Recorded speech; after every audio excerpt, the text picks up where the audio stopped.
Welcome. My name is Amanda, and I have lived in a van full time for 10 years. And today, we're going to talk about it.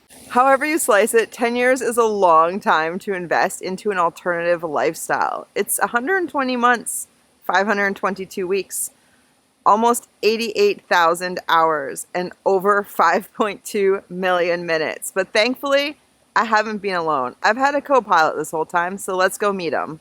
This is my best friend Frank. He's an Australian cattle dog and he's around 11 and a half years old right now. He's been with me in the van the entire time.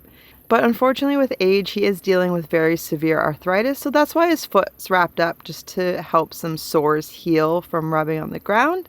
So no need to be too concerned, but I will be sharing an update on his health and stuff in a future video. And to celebrate this momentous occasion, because 10 years is also a long time for a van to live in a dog, I got him a new toy, so we'll give that to him a little later. Today is my official van-iversary, and even though I had actually been living in my van for a few weeks already, I just decided it wasn't official until I turned in that last set of apartment keys. And so as of right now, I have been living in a van for more than 10 years. I've been spending a lot of time over the past couple weeks kind of thinking about it all. The journey, how it's changed me, some of the trials and tribulations, what I've learned from it, and why I stuck with it this whole time, and also just tuning in with myself about how I really feel about it. So we're going to get into all of that, but I thought we would start here in Squamish, where it all began, where I'm currently parked. This is my home. This is my home base. This is where I lived for years before I was in a van. And so it's a really neat place to consider home. It has changed a lot over the time I've been in a van. And the thing is, when I first moved into a van, I wasn't planning to move into a van. I had actually been living in an apartment. And at the time, Squamish was just starting to experience the beginning of what would eventually turn into a massive growth spurt. And so everywhere I lived would end up going for sale, and I would have to move, and rent would cost more. And when you do that once or twice a year, it gets really tiring. And in the years leading up to what became my van life journey, I had been experiencing some very severe mental health struggles, as well as toxic relationship situations that I can't use the words to describe it because this video will get demonetized. And so I was in a very low place, and I decided to take charge of my life. I decided that above anything else, that my emotional and spiritual well-being and contentment had to come first, even at the expense of the physical comforts of living inside. And so I decided that I would rather live in a tent in the winter, in the cold and the rain and possibly snow and freezing, than continue to grind away at unfulfilling jobs so that I could pay rent while not having the time or financial resources left to do the things that brought me joy, like being outside, like living a slow life with nature, like going rock climbing, because at the time I was an avid rock climber. And so I wanted to be able to spend more time outside and more time in nature. And I wanted to live a life where I didn't have to wake up on an alarm, and I didn't have to answer to somebody else's expectations for me. And I not only wanted that, but I needed that for my healing, to be able to get my mental health in order and to be able to live a life that felt spiritually fulfilling to me. And my plan was to move into a tent. And I announced this on Facebook, and word got out, and somebody in the community gifted me my first van. It was a 1977 Dodge, and it had been sitting in driveways for a long time. And it was a beautiful van, and I got to live in that for a few months before the engine seized. And then I lived in a tent for several months down by the river, but it was spring and it was summer, and it was a lot easier to do that. So yes, part of my van life has been spent living in tents on foot, walking to jobs And I don't feel like that takes away from my 10 years in a van, because I was doing something actually harder and more challenging than van life, and that is tent life. So I still consider all of this time to count towards my van life timeline. So when I first set out on this journey, things were a lot different in terms of the world of van life. It wasn't socially acceptable the way it is now. It wasn't mainstream. We were considered dirty hippies, unsavory people, people to be wary of. And there also wasn't any of the plethora of resources that are currently available. You know, now there's endless courses and books and YouTube channels and so many different resources to help you along your way. Like, there is an entire van life economy now that did not exist 10 years ago, you know, and there also wasn't a lot of the material resources that are now available, like in terms of building supplies, in terms of, you know, like the pre-made like pop-in window covers or super affordable diesel heaters and things like that. It was a lot more rustic, a lot more DIY, and you know, I figured pretty much everything out on my own in terms of how van life works, how to make it work, how to make the most of it. And I also learned from my fellow climbing dirtbag friends, because at the time when it came to van life, the only people I really knew that were doing it were dirtbags, climbers, people that were so obsessed with climbing. They just had to live in a van so they could travel as much as possible to find that dry rock, to keep climbing, to just lower the cost of living so they could climb instead of work. And those were my people. And that was, you know, kind of where I came from in terms of van life. And after the first van, the engine seized, and then I lived in a tent, and I spent that summer climbing and working at the climbing store, and it was awesome. You know, I was very, very lucky to have my aunt actually buy me my next van, which was a minivan. It was a very cheap, affordable van, a tiny little Mazda MPV, little silver van, and I lived in that for the next 2+ years. I had nothing built. I just had the wooden drawers from my first van placed on the ground, my crash pad of a hinged folding piece of plywood with a foam mat on, and a stack of plastic drawer totes, and I would just lift up the hinge and all my stuff was just crammed under in these 2 drawers that were the support and the spaces between, and nothing was built. And that was more than enough for years. And in all that time, I started to see and feel the benefits of living in a van for me, for my mental health, for my spiritual health. And also, I could never afford to move back into a house. So I really had to make van life work.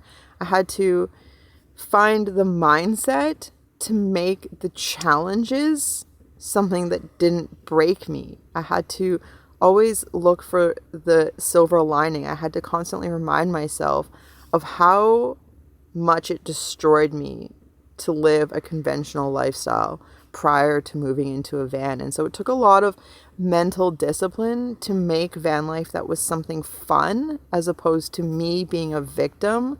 I've always been really, really grateful to myself that I had that initial strength to put me first at all cost. And I've gotten lucky along the way, and people have helped me. But I believe that people have helped me because I chose me first. And I don't think if I'd taken that step to choose me and to say I'm putting my well-being above normal comforts and societal acceptance, then I don't think the help would have come. I don't think it would have come to help me get out of housing, but it definitely came once I was out, and there were moments where I needed help to simply survive. And so as time went on, I just figured out what I needed to figure out, you know, and I always had faith in myself and the universe that things would work out in my favor, because I was choosing a path that was for my best intention while also not taking from others. I wasn't choosing a path that was of greed. that would benefit me at the expense of others. I was choosing a humble path for my own well-being, knowing that that is what's best for all the people I interact with. That if I'm able to look after my mental health and look after my spiritual well-being, then I'll have nicer interactions with friends, families, strangers. I won't be going out to the grocery store and spreading negative energy. And so that was something that I kind of kept in mind always, is that, I wasn't asking for a lot. I just wanted to survive. I just wanted to be able to eat and find a way to feel content after having nearly lost my life to depression. And so that's why I kept living in a van. I had to, and it was what was good for me.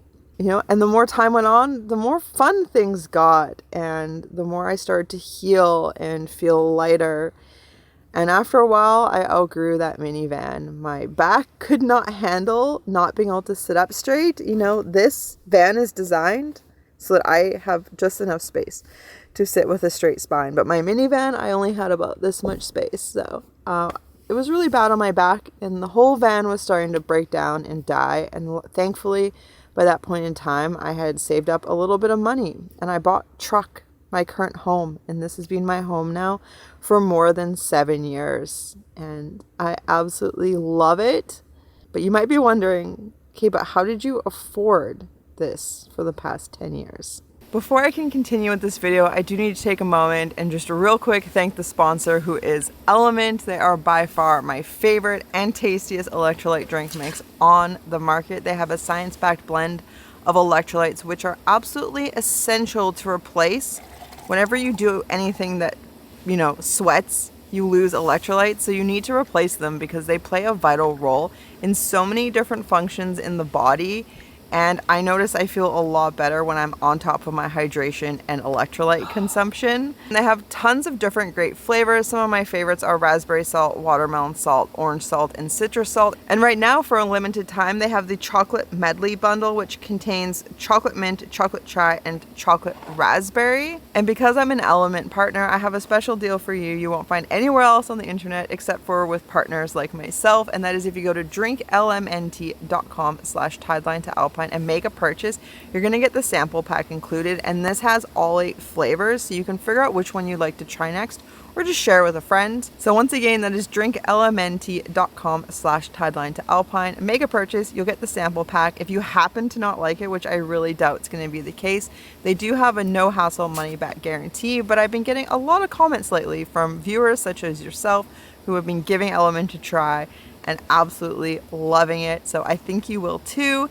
Consider trying the limited edition because that won't be around forever. And now let's get back inside where it's warm and I can finish talking about my 10 years on the road. So you're probably wondering how I've been able to afford van life. It is one of the most common questions I get, and one of the most common statements I've received over the past 10 years is, I wish I could afford to live like you. And chances are you can. It just takes a matter of shifting your mindset to make that possible. And so because this is actually a pretty big topic and I want to do it justice, it's not going to be part of this video. It's going to be its own entire full video just dedicated to van life finances, which I believe will contain some tips and information and mindsets that will help anyone, whether you're wanting to live in a van or another alternative lifestyle, or maybe you're just struggling with day-to-day life and feel like it's really unaffordable, which it is, especially in 2024. And so, yeah, if you want to make sure to catch that video, hit the subscribe button and the notification bell so you'll know when that comes out, because I think you'll find it pretty interesting and I don't want you to miss it. But with that said, I think it's time to give Frank his new toy and just have a little break from me talking before I get on to how I really feel about van life, because some of these opinions are things I've never shared publicly before.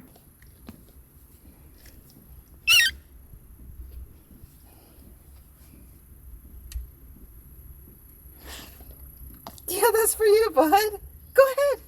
Get it.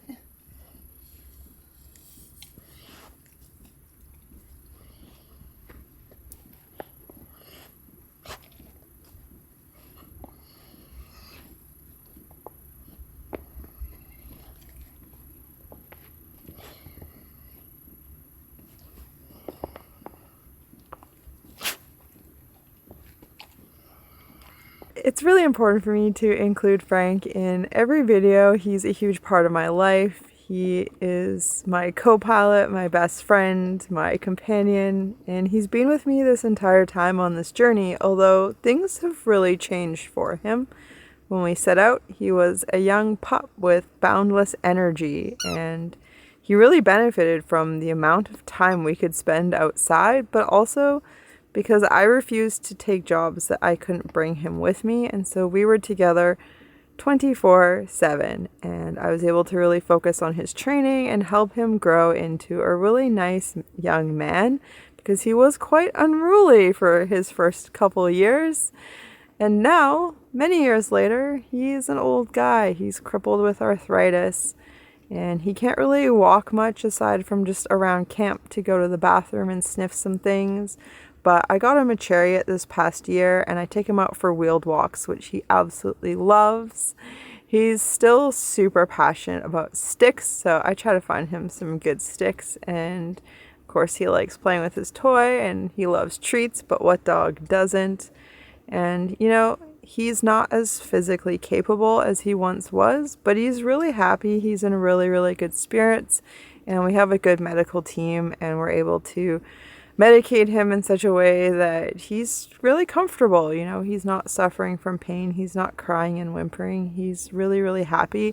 And he really loves life on the road. He loves riding in his little co-pilot seat and checking out the views along the way. He's really engaged with driving. He pretty much won't sleep at all when we're driving because he's checking out the views. And then he knows that everywhere we go, that means new smells. So instead of, you know, him being an old guy smelling the same backyard every day, he's smelling a new backyard all the time, and he loves that. And so he's really well suited to it, and I definitely have no intention of leaving van life while he's around, because this has been his life for almost his entire life, and he deserves to live the rest of his life in a way that I know makes him really, really happy. As for myself, I might not live in a van forever. I love the idea of having land someday and having a workshop and being able to do woodworking projects and maybe have a project vehicle, like a project van to tinker on and garden and, you know, have my own woods that I can walk through and watch as they change with time and the seasons. I love the idea of that.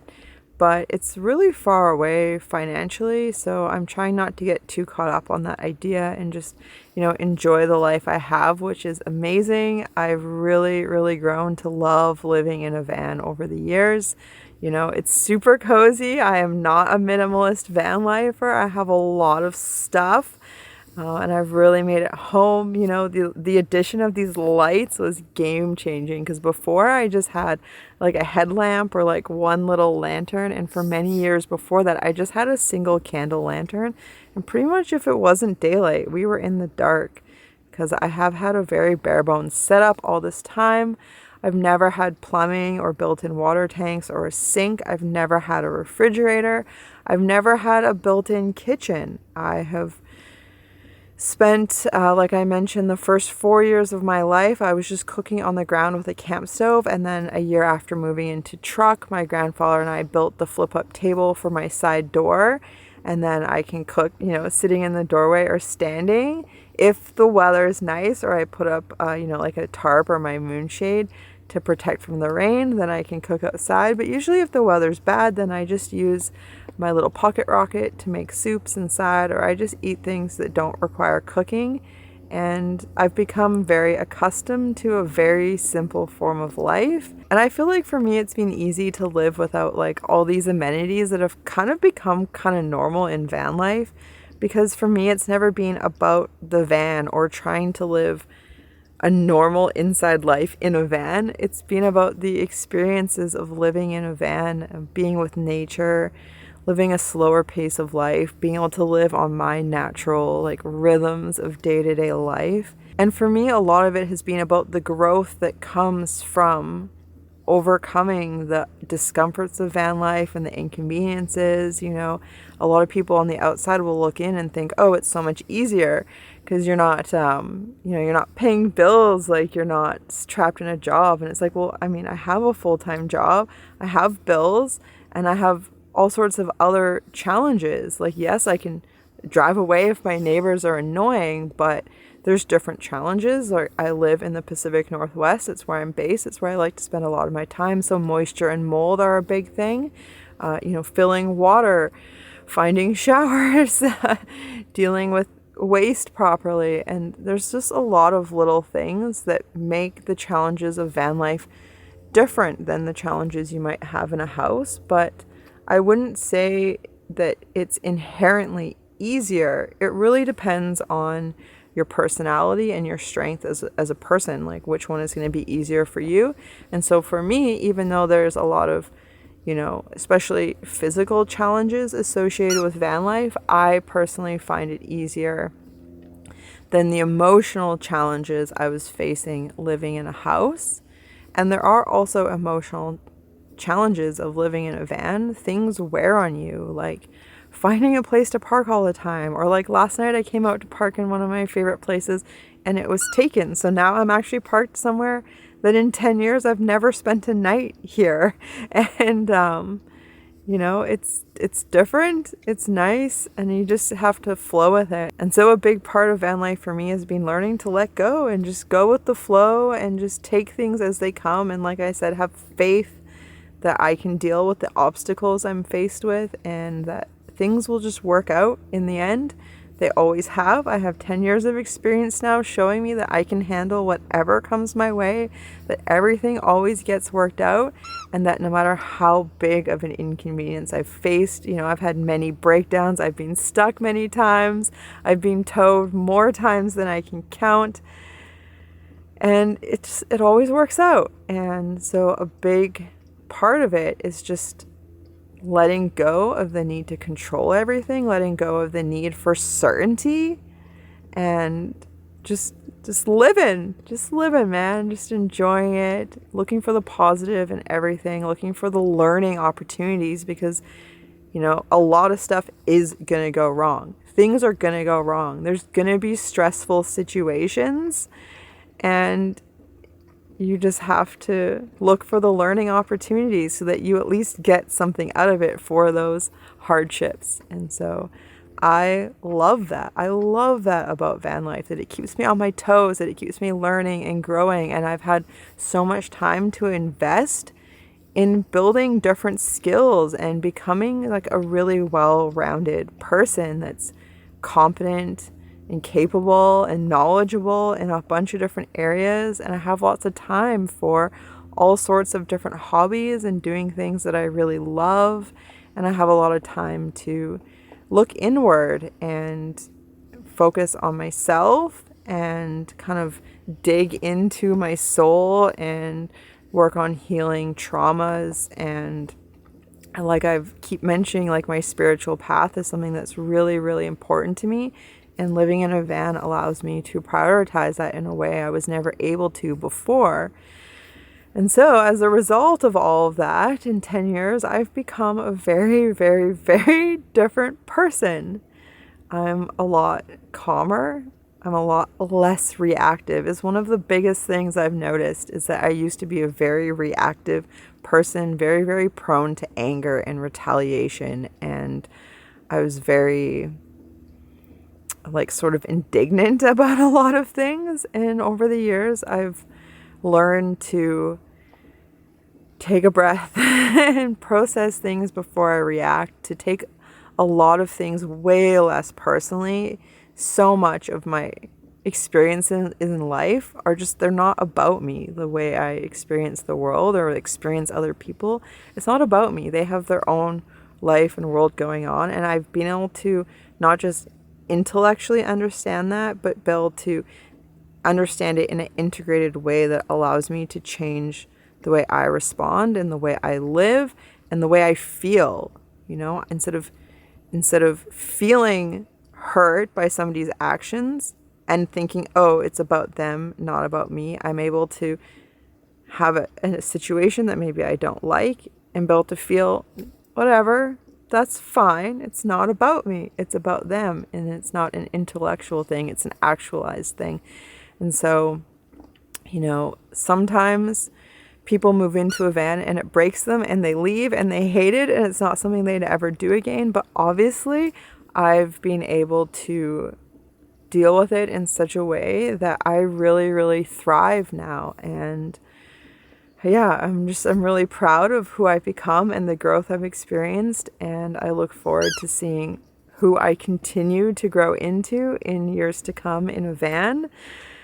And so with all that said, it might seem like I have nothing but good things to say about van life, and that is just not the case. So now I'm going to share with you some opinions I've never shared that might be rather unpopular. Well, it's nighttime now, and it was a sunny day today, so I actually took myself out for a little walk. I wanted just to stretch my legs and just enjoy some of the views of the surrounding areas, and also just, yeah, savor the sounds of the water that's just flowing all about.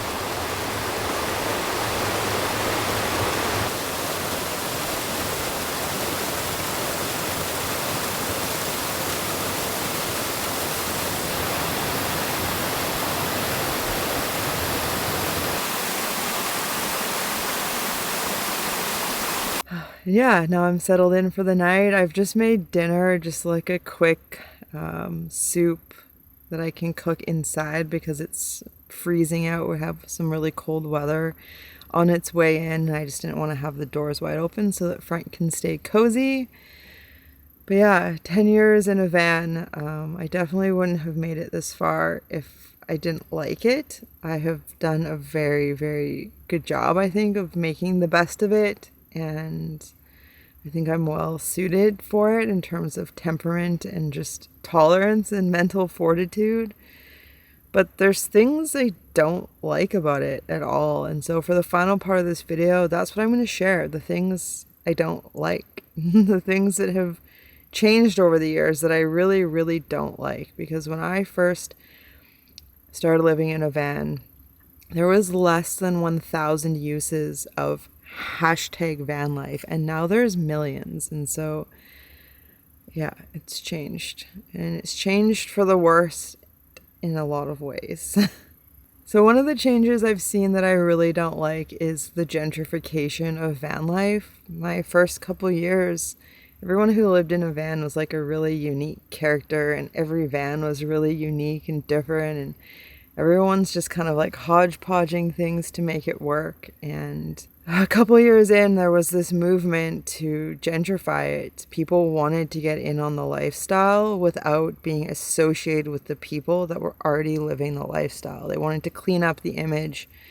They wanted to make it crisp, white, clean van life, as you know, as has become the norm now. This idea of IKEA, clean, aesthetic, minimalist van life. And with that has brought some unfortunate changes. By it becoming mainstream and socially acceptable, a lot of people have gotten into it that don't have the slightest bit of wilderness sense, that don't understand leave no trace, and their behavior has really made things a lot harder for people like myself that have done this for a long time, for people like myself that couldn't afford an alternative. And so over these 10 years, there's a lot of places I used to stay that I can't stay anymore, that are either a no-go zone now.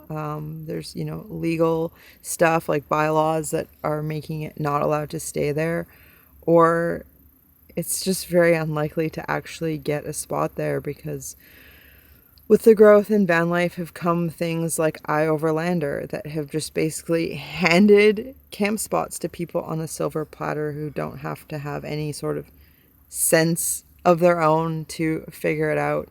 And so that's really changed things, especially for people who live in an area and have a job there and have to live in a van for affordability reasons.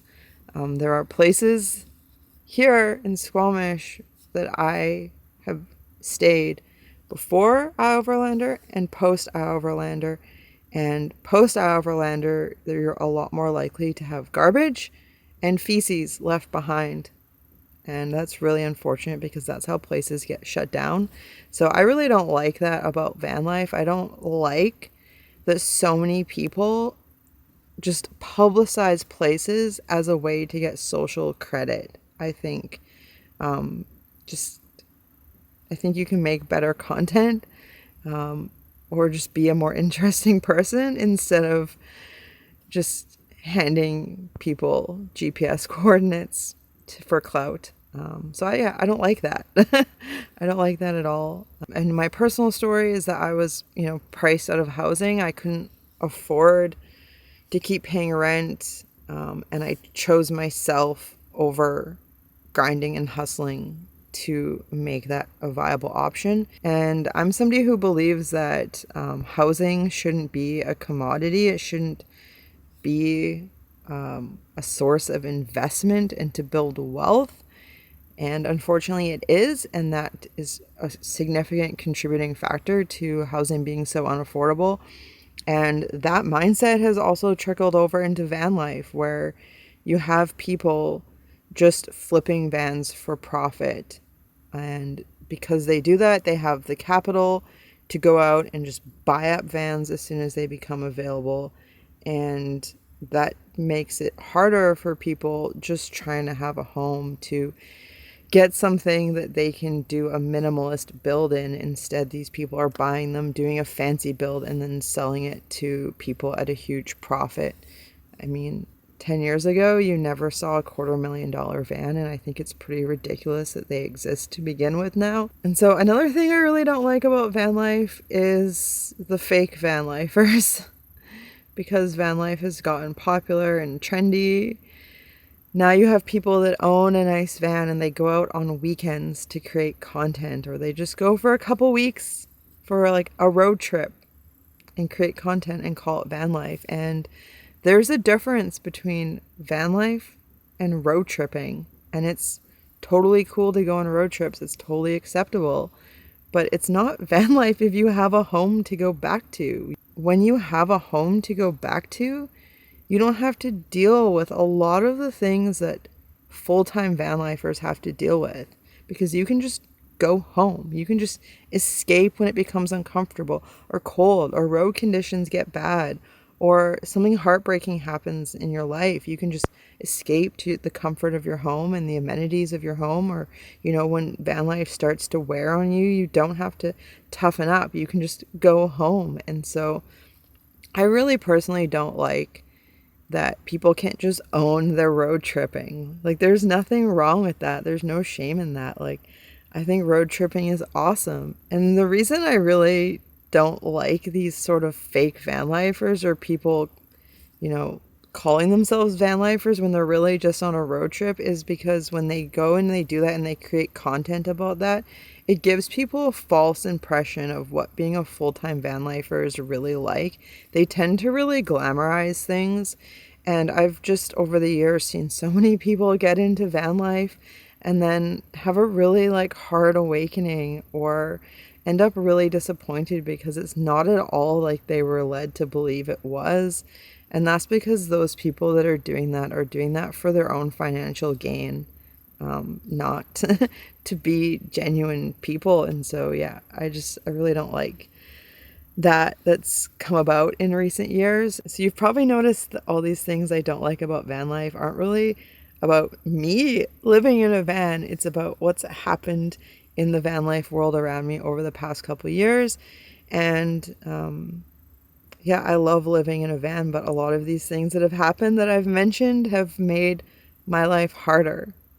And a lot of people will go, well, the more people that are in van life, the easier it is because there's more innovations in this and that and more products you can buy. And, that's great if you're running a business that's capitalizing off the van life economy. But if you're just a normal van lifer, none of that has benefited me. Okay, I love having the affordable diesel heater, but I could go without it. I lived 8 winters without any heat. I have just have regular building materials. And yeah, I don't think any of the benefits have been worth the hardships that have come by this becoming such an extremely popular lifestyle. And it just is what it is. There's nothing I can do about it. It's probably just going to keep getting more popular. There's just going to be more people out there, which means more people being irresponsible and more rules and restrictions imposed. And you know what? At the end of the day, I won't be the person most affected by this because I'm on my toes. I'm adaptable. I'm resilient. And I'm also not an obedient rule follower. So like, I'll just do what I have to do to survive. And I'll do it in such a way that isn't leaving an impact or harming anybody else. And so yeah, that's some of my probably very unpopular opinions about van life that, you know, I've never really shared publicly because I just don't like dealing with the keyboard warriors in the comment section. But yeah, I just felt like getting that off my chest since I've, you know, been doing this for 10 years and was going to make a video about my thoughts on it and the journey. And so, yeah, this might have been a long video. It's a lot to try to say in a short amount of time. So there's going to be more to come. One, van life finances. I have a lot of tips and advice to share that be really helpful whether you're, you know, living in a van or car camping, road tripping, or just are a person that exists with a vehicle. And so yeah, I'll share those types of things coming up soon. And if you're interested in things like maybe my favorite memories, my favorite stories, or some of like the scary situations that have gone on, then let me know in the comments because I'm happy to make videos about that this winter while I'm just kind of like laying low and yeah, just resting before a bunch of exciting trips I have planned. I have some very exciting destinations planned and in the works, and I have a big summer that I'm dreaming of. So I hope you'll stick around for that. If you're new here or you haven't subscribed yet, then please subscribe. That would mean a lot to me. Give me a thumbs up. Leave a comment. Let me know what you thought of this. Let me know what questions you have. And yeah, I'll do my best to either answer them down below or in a future video or maybe in a short or something like that. And yeah, if this is your first time making it to the end of one of my videos, I like to close out my videos with a clip of Frank, usually snoozing or just being really cute, to send you off with some good vibes. So that comes at the end of all my videos as like a little reward for sticking to the end. But yeah, thank you so much for watching. Thank you for joining me on this journey. And I really appreciate you being here. A huge thank you to patrons. Without you guys, I would not be able to do this. If you would like to become a patron and get access to all sorts of exclusive content, extra videos, real-time updates and stuff, then there's a link down below. You can do that. It's patreon.com/TIDELINTOALPINE. I also have a bunch of different stickers for sale. But with all that said, yeah, I'll see you soon.